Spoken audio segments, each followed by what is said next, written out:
লাউর চোখলার ভাজি তো সবাই গেছেন, কিন্তু আমি যেভাবে ভাজি করবো ওইভাবে একবার ভাজি করে খাইয়া দেখেন, অনেক ভালো লাগে লাউর চোখলার ভাজি।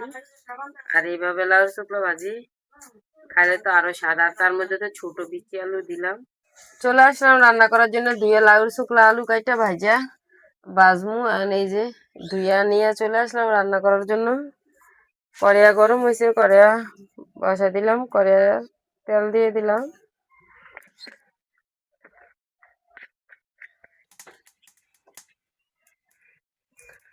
শুকনো মরিচ,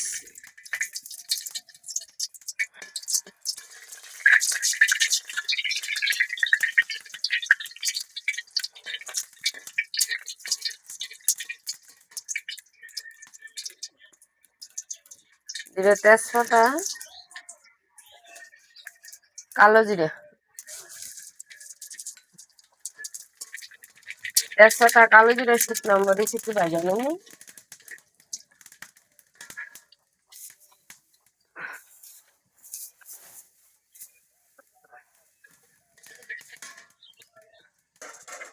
ভাজা হয়েছে, আলু আর লাউর চোকলা দিয়ে দিলাম।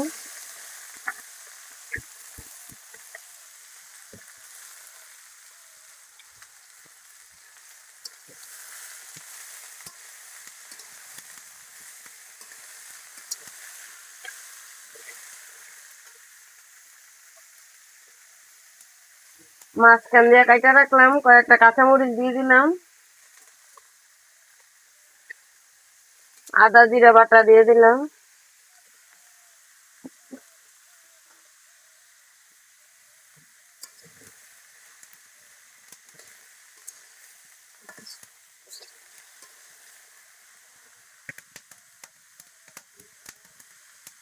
হলুদ,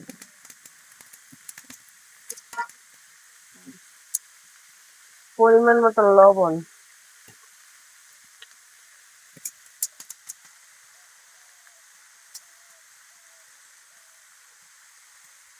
ধনিয়ার গুঁড়া সবকিছু দিয়ে দিলাম। ভালোভাবে নাড়াচাড়া দিয়ে নিচ্ছি। লাউ শুকলা ভাজি করতে তেমন ভেজাল নাই, আমি সবকিছু দিয়ে ভাজা নেব।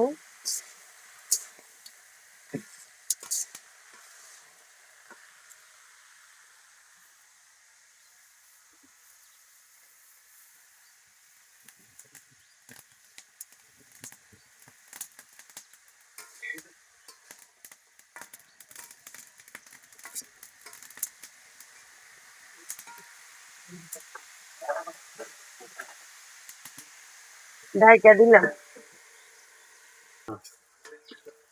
ঢাকনা তুলে নিলাম।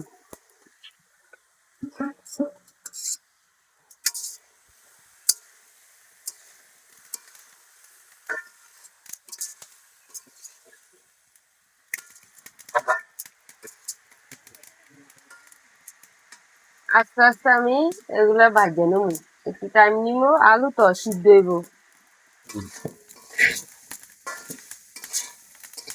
দেশি আলু ছোট আর লাউর শুকলা ভাজি হয়ে গেছে আমার। ভাজি লাল লাল করে ভাজি, আলু ভাজি আর লাউর শুকলা ভাজি করে নিলাম। আর নামিয়ে নিব, একটা বল নিলাম।